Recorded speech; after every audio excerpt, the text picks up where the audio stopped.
Kinumpirma ng isang cyber analyst ang nadiskubre sa Senado na isang foreign extremist network ang posibleng nasa likod ng karahasan sa mga paaralan dito sa Pilipinas.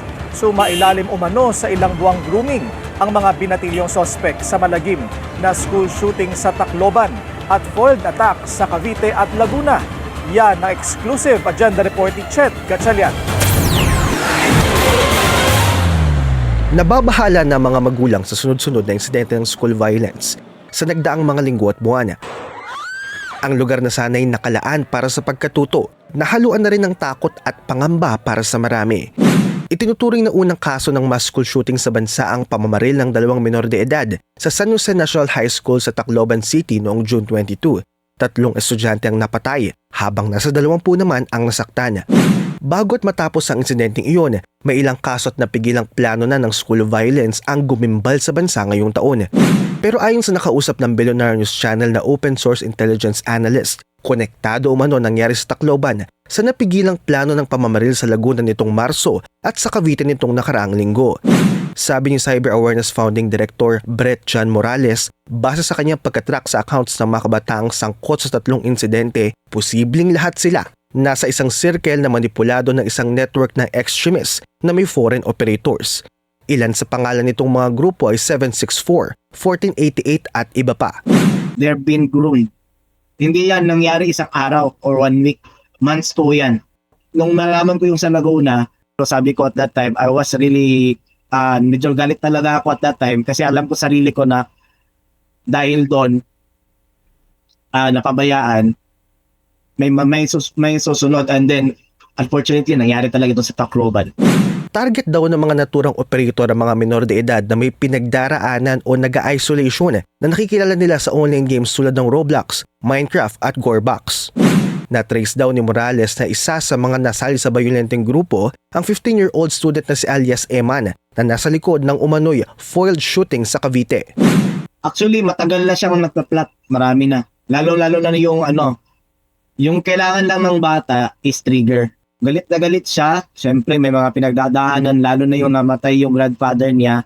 Yung shotgun, I believe sa grandfather niya yung galing or yung 2 illegal firearms niya.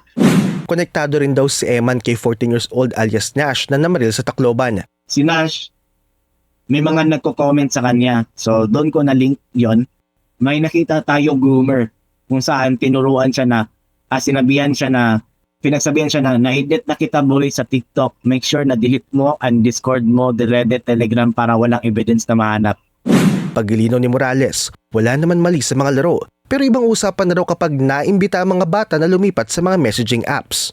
Sabi ni Morales, pinaka-epektibo raw na pang-engganyo sa mga batang manlalaro ang cheats na makukuha kung kakausapin sila sa messaging app.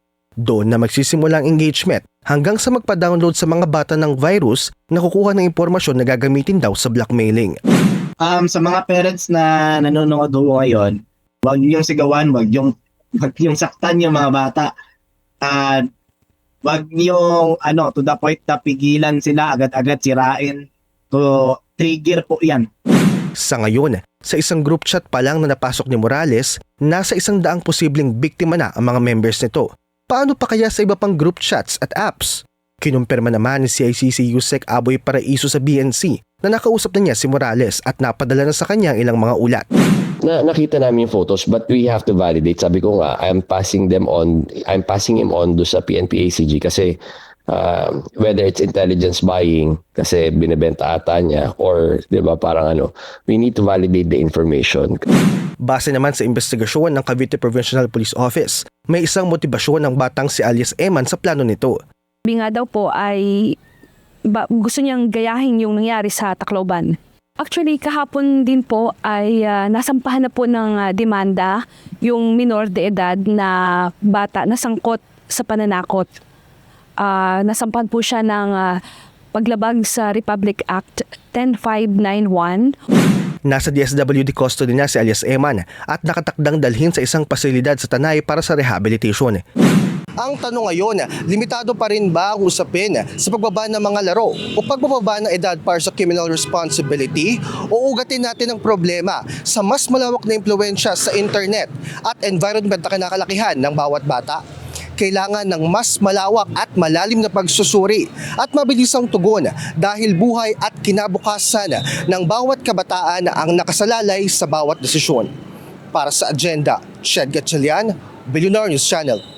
Manatiling nakatutok sa Billionaire News Channel, sumubaybay sa aming social media accounts at mag-subscribe sa aming YouTube channel para sa mga eksklusibong balita at storya.